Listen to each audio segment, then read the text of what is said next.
So when I was appointed a chairman of this Coast Development Authority, we did identify all the problems. That's why we did what we call Coast Region Economic Blueprint 2019-2038.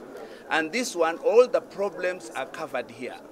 In terms of infrastructure, what we need, what has already been done. The blue economy, as I told you, is a huge business. And we want our people not to use the small boats.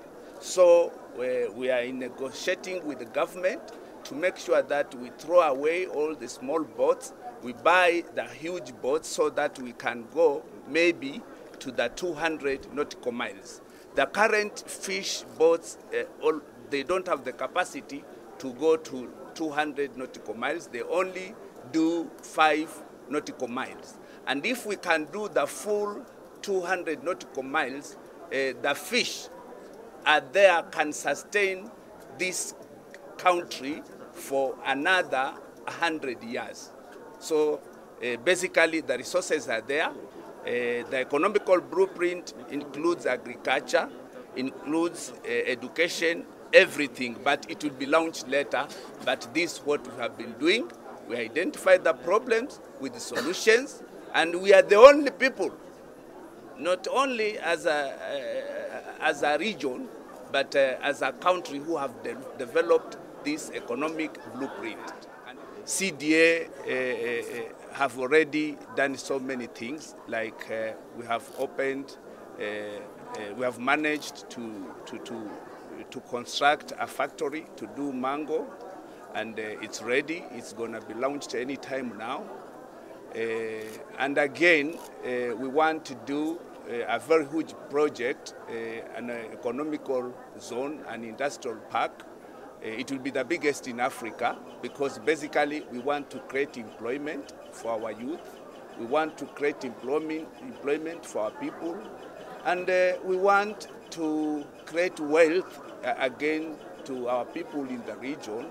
And that will have what we call multiplier effect eventually, because when we create job opportunities, basically what it means, people are going to pay taxes. The companies who are going to do production are going to pay taxes. That is increasing the revenue collection of our country. This project is supposed to run for 3 years. And what we are exactly doing is we are trying to innovate blue economy innovation that will assist the community, and that is precisely the youth and women in that area. What we have is that as a result of the climate change, there is a high sea levels, sea temperatures, and the bleaching that caused a lot of coral reef degradation. This degradation have decided to affect fish habitation, and as a result, we felt that it's very necessary to improve this fish habitat. Our innovation precisely is trying to do what we call reforestation of the coral reefs, and we are doing with community members at Osini. So far, we are engaging close to 2,500 members of the community.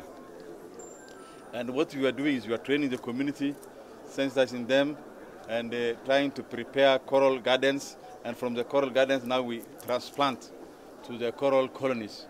And with that, we are going to see the coral habitat improving. Exactly, that's what we are doing.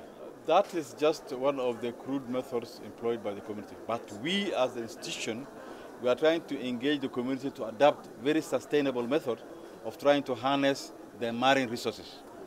And one of the methods that we are trying to encourage them to do is the use of very acceptable fishing techniques that will allow them catch at least those mature fishes and leave the immature stock to mature. This is one of the methods. As we do this, then we continue with them to rehabilitate the fish habitat so that we create the environment for the fish, and here we improve the population of the fish. The whole program is under the Kenya Climate Change Adaptation Program. It's a program which has a total fund of 150 million. To now we have only spent 50 million. We have some 2 more years to run for this program, and we expect at the end of this program, we shall spend the 150 million on this program. Apparently, this is a small amount of money to the coastal shoreline. We require a lot of stakeholder participation so that the project can enlarge and widen.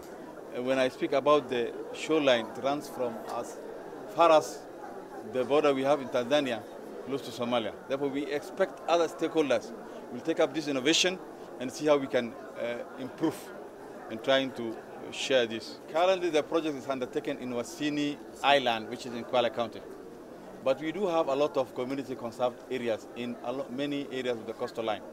And that's why I'm saying there is need for stakeholder participation even after the expiry of this project.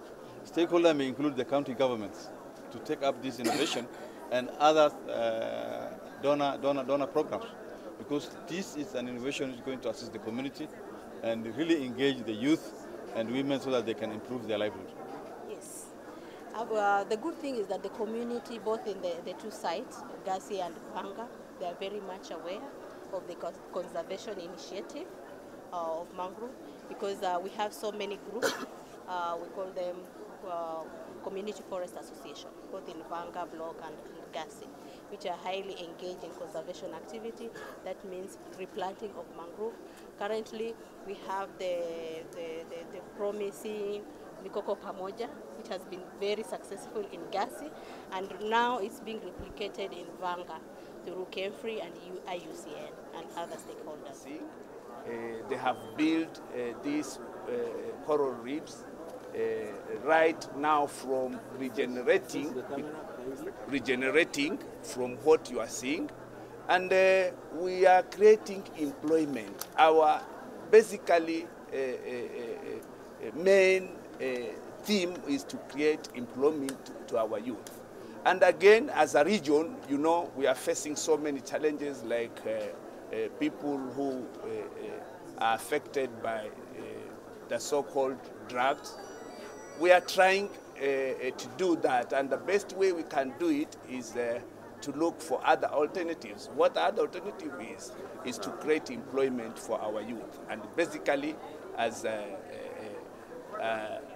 an institution, as a government institution, that's what we are doing. There are so many things we want to do.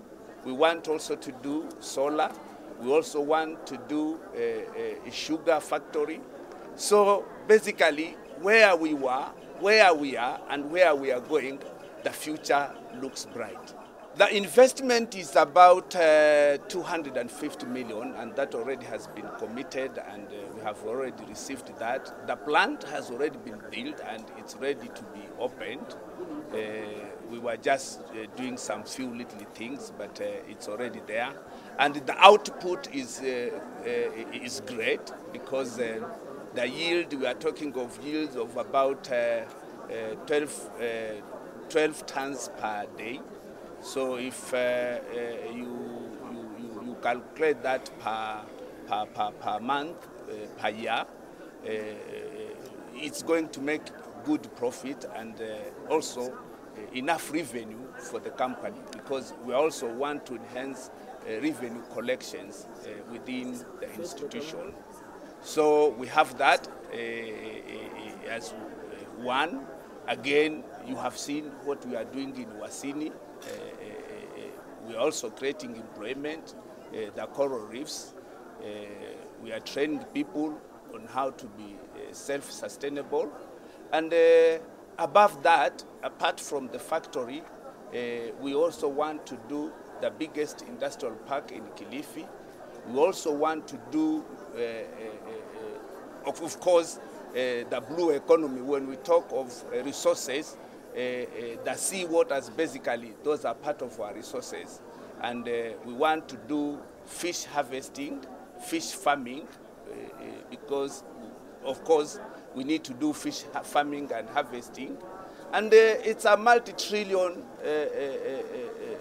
economy, the fish harvesting, because right now, most of the people who are fishing basically are going only to 5 nautical miles. And we want to go all the way to the 200 nautical miles. And research has been done, data has been collected, That has been analyzed, and it's very clear that that economy alone can sustain not only the whole region, but the whole of this country. The whole program is under the Kenya Climate Change Adaptation Program. It's a program which has a total fund of 150 million. To now, we have only spent 50 million. We have some 2 more years to run for this program, and we expect at the end of this program, we shall spend the 150 million on this program.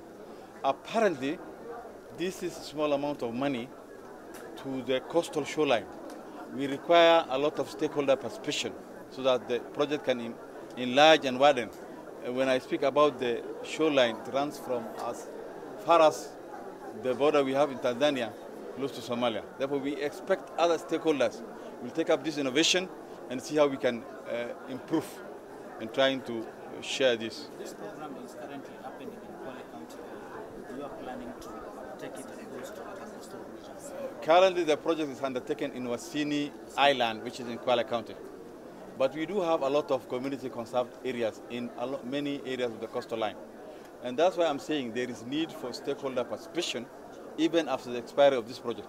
Stakeholders may include the county governments to take up this innovation and other donor programs, because this is an innovation which is going to assist the community and really engage the youth and women so that they can improve their livelihood.